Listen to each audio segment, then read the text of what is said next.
Hey, this is Cedric Hawkins, and you are listening to episode 24 of the CedTalks Podcast. Thank you so much for tuning in at this time. I hope your week has been going great, and I wish you guys nothing but peace and abundance. It's crazy just thinking about how fast this year is going by, and hopefully things in our country can get better with this virus, but we just have to wait and see. I'm recording this on a Sunday. This is my third podcast that I'm recording. What can I say? I'm a workhorse, man. I'm a beast. I'm out here trying to produce the best content out there to get it out there for you guys. And so I hope you guys are loving the messages that I'm putting out. So thank you so much for tuning in again. My guest today is one of my good friends from school, and I'm so glad to have him on the show today.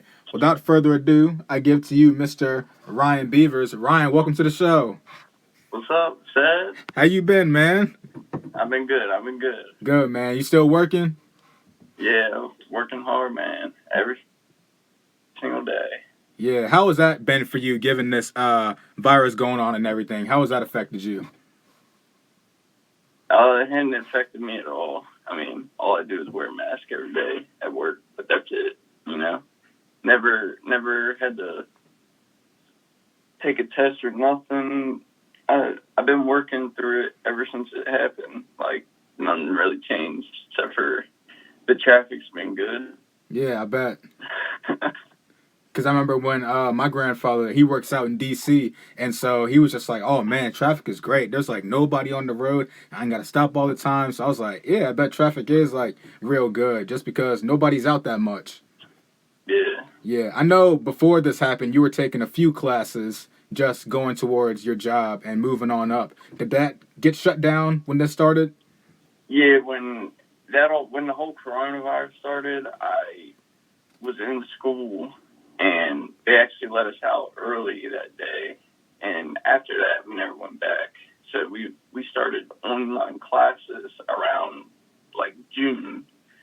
And the whole thing started in March, so I got a little, like, break in between summer and the whole thing started. So yeah, it was easy because I could just cheat on all my tests. So that was awesome.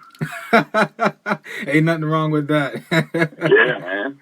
Yeah, I was loving it. Yeah, I bet. I mean, hey, you gotta do what you gotta do, man. You gotta do what you gotta do to get that A. Gotta do what you gotta get by.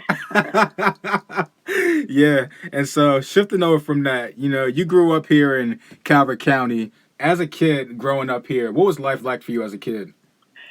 It was pretty good. I mean, always hung out with people, and I don't know. I guess I had a nice childhood, especially in high school. We were always hanging out, you know, everybody on the weekends and stuff. That was always fun. Yeah, good stuff. Yeah. And so, I mean, nothing too crazy.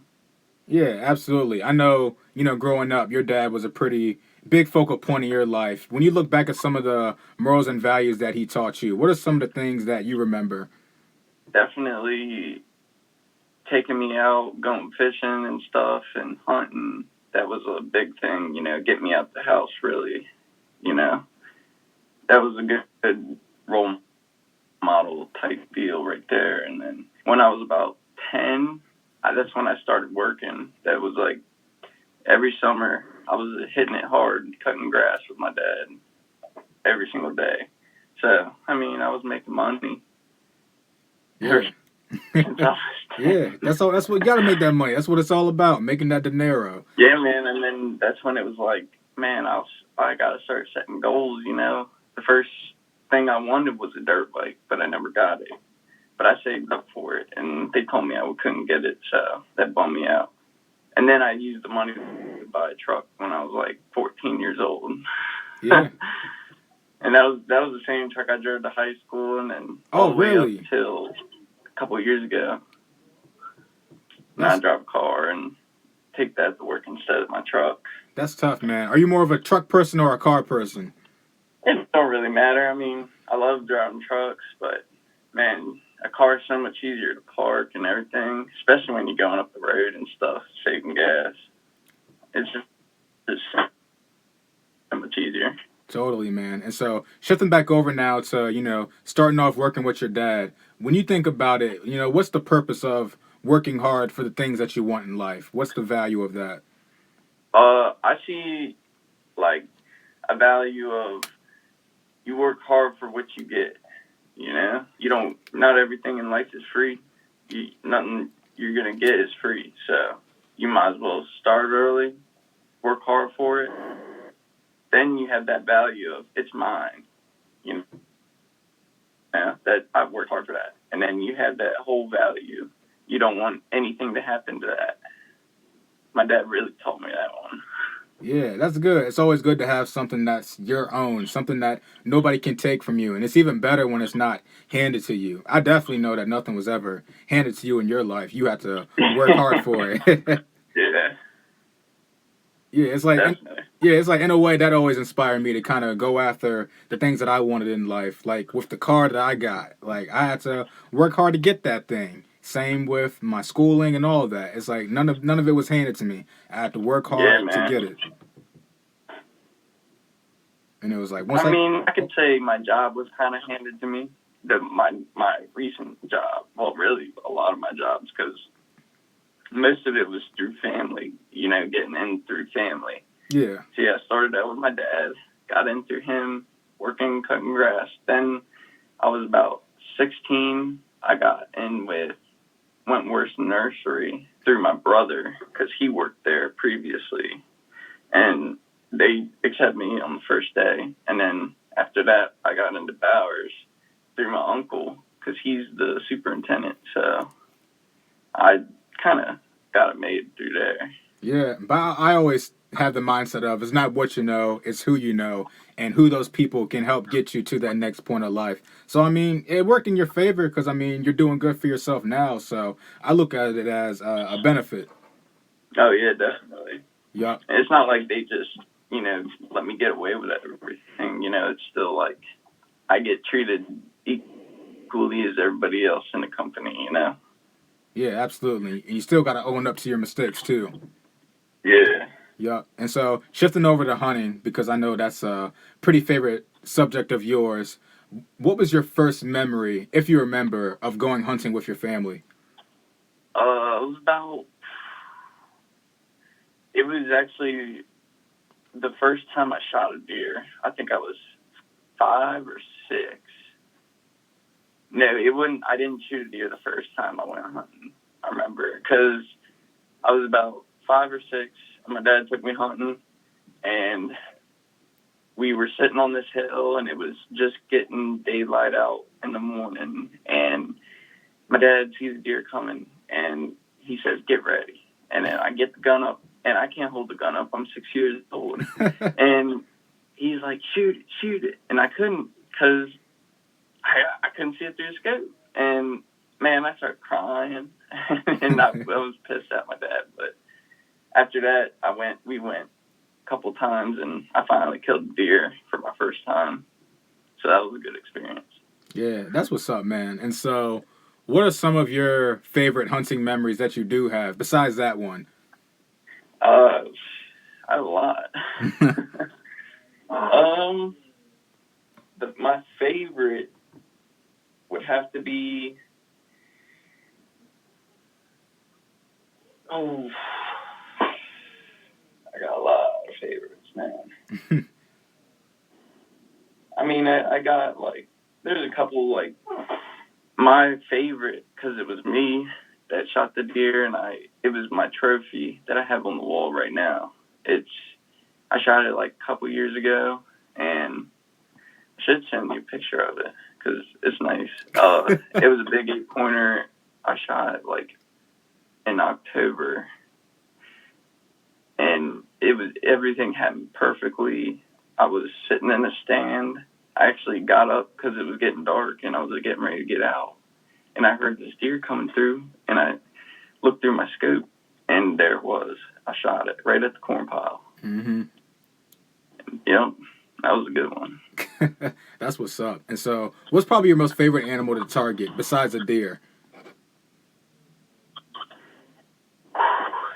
I like squirrel hunting. I used to be big into squirrel hunting. Mm-hmm. That was one of my favorites, going out with a pellet gun or something, sniping all the squirrels out, trees and stuff. That's fun. bringing up a pellet gun, because I know you said pellet gun. I remember that brought me back. I was like 13. AJ was like 14. JB was 15. He had his pellet gun, and I thought it was unloaded. I didn't think he had any pellets in it. And he told me, you better not run. And so I took off running. You know what I'm saying? I'm 13. I don't know no better. He went, pow! I get shot right in the butt. I go, ow! And I go falling down to the ground. And my mom's like, Ced, get up. Why are you on the ground? And Jonathan, he hides the pellet gun in his hoodie pocket. I'm like, I don't know why I'm on the ground. That thing hurt. Yeah, I think you told me that story. I was like, that thing hurt. And then later he shot himself. And I was like, why would you do that? He was like, I don't know. I'm like, come on now. Damn, Davey. We had a lot of memories, man. Oh my goodness. Yo. And so walk me through the process of hunting as someone who I'm not necessarily an expert on it. So like walk me through like what you do as you go in the woods and all that and get into position. All right. Well, first off, I mean, the way I hunt, first off, you put your camera out, get your pictures of what deer are in the area, and then you got your corn out, and really you gotta, like, you first off, you sprayed it down before you go. You gotta make sure your gun's clean or your bow is all prepped. You gotta put wax on your lines and stuff, and then really all you gotta do is go up in the woods and hunt your corn pile if you want. And usually they just come on out and you shoot them. Yeah, it's pretty easy. I mean, unless you're going for a big buck. I mean, that's hard. That's rare. You get to see a big buck in daylight. Yeah. Would you ever hunt a moose? Mooses are like very fascinating animals to me. Yeah, I've always wanted to go on like a big game hunt, like way up in Colorado or something, like Canada or something, Alaska. I've always wanted to do that, but I ain't got a rifle or nothing, and nowhere near the money to pay for that. Yeah. That shit's expensive. Absolutely. And so do you prefer fishing or hunting more? Or do you just like both, like, together? Definitely fishing. I love the fish. Like, if there's a day I could go fishing over hunting, I'm going fishing. Mm-hmm. Hands down. Like, that's something I would rather do is go fishing in Florida, take a charter out to the ocean and catch all the different species. I know there's tuna and all that, amberjack. I've always wanted to do that. Like that's a big bucket list. That's something big on my bucket list. I gotta do. Yeah, that's what's up. Have you been fishing at all this year, or has it been hard to catch any fish? For right now, I've just been going to the lake where my grandparents live and catching bluegill and crappie. And then what I'd really like to do is go down to Patuxent River in Huntingtown on a pier I have permission on, and I go catfishing. And that's always fun because you just sit there and drink beer and just relax. Mm-hmm. That's always fun. Yeah. And so shifting over now to music, I know you're big into country music, but besides that, are there any other music genres that interest you? Yeah, I like a lot of genres. I definitely like rock, hip-hop, country. I like some rap, not a whole lot. But yeah. I used to be big into that in high school. Yeah, we used to be bumping in your truck all the time. Going home or going to somebody's house, we used to bump all the time. Yeah, we were always cranking that. Will the Rapper, Shabazz. Yeah. Oh, those are good. Yeah, and then definitely rock, heavy metal sometimes. Definitely like some classic music, like the 80s and stuff, that type of thing. And some even like old country, like back in the 1950s and 80s and all that. Oh man, that's way back, especially the 50s. Yeah, way back. Cool. Yeah. Yeah, I'll admit, I'm not as big in the country, but I like me some George Strait. I like George Strait. Okay, that's good. That's a good one. Yeah, he's a pretty good guy. Tim McGraw, that old Tim McGraw stuff. I listen to country majority of the time, so. Yeah, pretty good. Yeah, it's a pretty good genre of music. It's like there's a story to any song you listen to, whether it's happy or sad, mad, or just, have a great life experience or something like that. It's just, there's always a story for it, and I respect that. Yeah. I usually like the ones that have beer in the name of it. Yeah. And so shifting over to your time in school, were you always like a good student? Like, did you always prioritize school, or did you just kind of look at it as something that could get you to the next place in your life? I used to. I mean, definitely in middle school, I would focus a lot more on school, but I think around probably 8th grade, I was just like, screw this. And then I used to stay up late, play video games all the time, so I would never care about school. Yeah, absolutely. I mean, it's not for everybody. School is definitely not for everybody. Yeah, definitely ain't for me. Yeah. Is that what kind of made you decide not to go to college? Yeah, definitely. I knew I wouldn't go to college. There was just no way. Mm-hmm. And so what prompted you to decide to choose the career that you're doing? It's not HVAC, is it? No, it's plumbing. Plumbing. What made you decide to do plumbing? Well, I had the opportunity to get into with Beavers, so I said, screw it, It was the easiest thing I could get in, and I could be making $45 an hour by the end of my time, so, which is in another, 2-3 years from now. So I'll be making good money by the time I'm a mechanic. Right now I'm going into my 3rd year in another month. So I'll be a 3rd year in a month from now, and then so I'll be making good money. So I said screw the whole college thing. I mean, yeah, you might get out and get a really good job, but I didn't want to deal with all that. So. Yeah, absolutely. It's good that you recognize that, because I know most people our age, they'll actually go to college and, they'll waste that tuition and they realize it's not for them. And now they have money to pay back, and now they're starting off late in their career. So it's good that you recognize that. Yeah, I always hear people telling me, man, you're going to go to college and next thing you know, you can't find a job when you get out, and then you're screwed with all that debt. So I was like, yeah, I'm better off just going to Beavers where I can get into the union, and then the union's going to pay for my schooling. So I get to work. So that was good for me. Even better. So I know you said they would pay for your schooling. If they did pay for your schooling, would you consider going to college or no? Nah, I still wouldn't. Yeah. It wouldn't be worth it. Yeah. Yeah, I mean, it's a lifestyle. Like, I don't blame you. It's a lifestyle. Just like with your life, with you doing plumbing, it's a lifestyle that many people can't necessarily do. Yeah. Yeah, it's definitely you almost need to be athletic to be in construction. It's nothing easy.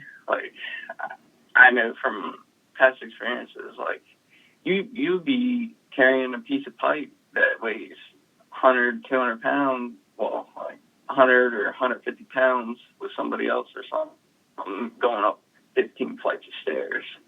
I mean, you got to be in shape to do that. Exactly. Yeah, it's and even the general contractors, they have people that do all these big events or whatever, and they'll tell us, you guys are athletes. Mm-hmm. So, in a way, it's hard work. Yeah. And plus, the weather, too. It's cold in the winter. It's hot in the summer. Most people can't deal with that. Yeah, it's definitely tough.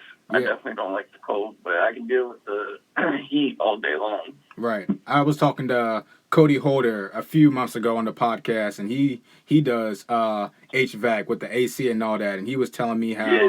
he's in a room for 10, 11 hours throughout the day. It's hot, and he's just working on all these different things, and he was just like, people can't do that, and I was like, I 100% agree with you. Like I said earlier, it's a lifestyle, and some people just ain't cut out for it. Yeah, you definitely need to be suited, you know. I mean, you dress warm, just for the weather, you're good, you know. I mean, the biggest thing is your feet. I mean, you gotta take care of your feet, because you don't want soaked feet all day long. It sucks. Exactly. Like, especially in the cold, that is the worst. I've had it happen to me. Go into a new job site and it's under freezing and your feet get wet and you're screwed. Exactly. You ain't just going home. You're sticking through it all day long. So guess what? You're going to the store right after work, getting a new pair of boots. Yeah, and then that's more money, and then you're wasting more money to buy those boots and all that. Yeah, man. Mm-hmm. You definitely got to gear up for the winter and all that. It kind of sucks. It's the worst part about it. Yeah, but definitely rewarding, though. Do you find it rewarding in a way to do the work that you're doing? Yeah, a little bit. You know, I'm pretty good at working on stuff, you know. I mean, I'm pretty good at doing plumbing on my own by now. Like, I could sit there, pipe something out, put hangers in the ceiling and all that, pipe a whole system out. I've actually piped out a whole entire building doing the water main, doing all the futures for the water. And I was brazing 5-inch copper, doing a stack going all the way up a 15-story building. So it was good practice and all that. That's tough, man. That's what's up. I can totally respect that, man. That's awesome. Yeah, everybody tells me most people in my year wouldn't be cut out for that. Yeah. Like I'm definitely above what I am, so that's good. Yeah, I can tell you right now, I ain't cut out for that at all. no freaking way. But I can respect that you do it, man. That's what's I've been up. on lifts that go 50 feet in the air just to do something. Like I've been on a lift that was 40 feet in the air, and we were tying in a 10-inch storm drain going through a block wall, cinder block wall, and all that. That's the worst, working on big pipe. I hate working on big pipe. I'll tell you that right now. Yeah. Have you ever? Especially groundwork. I hate groundwork. Have you That's ever? The worst. Yeah. Have you ever had days where you're working on a consecutive project over like a span of a few days? Yeah. I mean, shoot, I've worked on projects that will take weeks. Just doing one thing, like, especially groundwork. Groundwork takes the longest because you got to dig it all out and all that. And it's always big pipe, so it sucks. And I mean, I've worked on projects that was like 12-inch pipe in the ground, and it'll take you 2 weeks to put in 10 feet of pipe. Wow. Yeah, it sucks. That's crazy, man. I mean, I guess the pay's the bonus, I guess, from doing all of that. Yeah, it definitely is. I mean, I'm making good money right now, so it's worth it. Yep, that's good. And so, shifting over now from high school towards like the later stage, like junior and senior year, I remember you used to be really like quiet, kind of reserved to yourself. But then, like as we progressed, you really started to break out of your shell more. What helped you do that? I actually started taking anxiety medicine when I was like 16, I think. And I had anxiety all the way from middle school. I started having really bad anxiety in middle school. And I didn't know what it really was until probably like high school. So I ended up getting it, and it really helped me, you know. I take it every day, still to this day, and it helps me a lot. Going places, like I used to never be able to go to a restaurant and just eat food with somebody. Like I couldn't do it. I'd be sick to my stomach, throwing up or something. Mm-hmm. So Was it just a fear of like a lot of people in one setting? Is that what freaked you out? it's really not what freaked me out. It's what I couldn't control. Yeah. So if I couldn't control what was going on, I could just, it could happen anywhere for me. I can't control it. So it makes it worse. So I just had to say, you know what, I'm going to the doctors getting this anxiety medicine. Yeah. I know with me, I have like this anxiety like roll on like balm, and I put it on my post points every time I go to work because I work with kids, and it's a bunch of them, and it's extremely daunting Stressful. and stressful. Like there would be times where I would forget to take it, and in my mind I'm stressed out. I feel like just screaming and just going somewhere and taking a bat and just like like hitting it against the wall. Like it would Yeah. be extremely like daunting, but like having that roll on balm and putting it on my post points really does help me out wherever I go. Yeah. I definitely, if it weren't for anxiety medicine, I would have never went to a country concert, would have never went. I definitely wouldn't be where I am today because there's no way I would have drove up the road to frickin' D.C. and Virginia to go to a job site. There was just no way I could have done it Yeah. without it. So Yeah, absolutely. And so, shifting over from that, you actually met, your girlfriend Samantha in high school. You guys have been going strong now, close to about 4 years now. yo, What does she mean to you when you think about she it? means the world to me. Like that. That's my girl. It, everything we do is together. Everything we do, everything together. Like fishing. We even go golfing now. I started golfing around last October, actually.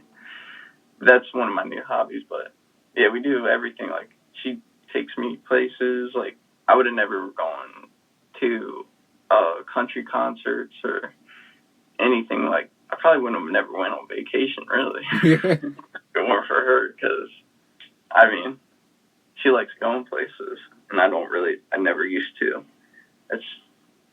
She's a good help to me, so. Yeah. That's beautiful, man. Especially that you guys are pushing on 4 years now, too. Yeah. I think you're like the only high school couple I've known that made it to that point where you're still together after high school. Yeah, there's always the ups and downs and all that, but we're always pushing through it, and we're always trying to be happy. So Yeah, that's always absolutely. good. Yep. And so when you look back at your time in high school, from when you graduated to now, do you feel like there's a lot of growth in what you've accomplished and achieved? Yeah, work wise, and are you talking about relationship? We can talk about anything really, just in life in general with work, relationship. Yeah, definitely grown in relationship. Definitely, like I'll probably be getting married soon, buying a house like in the next year probably. So definitely accomplishments are coming. That's tough, man. That's awesome. I definitely got to give a big shout out to you for everything you've done for me in my life with driving me, to driving me back home and not letting me ride the bus back in high school, taking me to Oh all yeah, these different I could never places. I can never just ditch you like that, man. Yeah, going to the mall Especially when you live together. right around the corner. Yeah, exactly. We live like literally like 30 seconds from each other. Yeah, man, just like 3 houses away from each other. Yeah, exactly. You could have said no. You could have made me ride the bus, but out of the kindness of your heart, you always helped me out and was always there for me. And so I Yeah, always man. appreciate you. Thank you, man. I appreciate you too, Sed. Yup, absolutely. And so my final question to you before we, wrap up, let you get back to what you're doing. If you could give a piece of advice to someone dealing with anxiety, what would you say to them? I would say go to the doctors. Get some damn anxiety medicine. There ain't nothing else gonna help it. Yeah. And that's the truth. Yeah, absolutely. It's done wonders in your life. It's helped you step out of your shell and do things. So, absolutely. Yeah. Yeah, you don't want to live with that burden always in your head. It sucks. Mm-hmm. You know, you just go to the doctors, get it done. Don't ever have to worry about it again. Yeah, absolutely. I know therapy has helped me. I don't know if you're the therapy type of guy, but it's helped me going there on and off throughout the year and talking to somebody while also doing my meditation and like my anxiety roll on. Like all that stuff really helps me out and keeps me sane in a lot of ways and keeps me going. So it's nice to have Yeah. something that can help ground you in a lot of ways, and I'm glad that you have that. Yeah, man. Yup. Well, Beavs, I thank you so much for your time, man. I really appreciate it. You know, catching up with you and talking with you. I really needed this laugh. Like, I haven't laughed like this in so long. So I really do appreciate it, man. All right, man. Well, you have a good time, man. Keep up the podcast. I like what you're doing, man. I support it all the way. Yes, sir. Thank you, Ryan. Yo, you have a good one, Ced. Yeah, take care, bro. All right, this wraps up episode 24 of the CedTalks Podcast. Once again, stay blessed, stay safe, and stay encouraged, and I will talk to you guys soon. Thank you.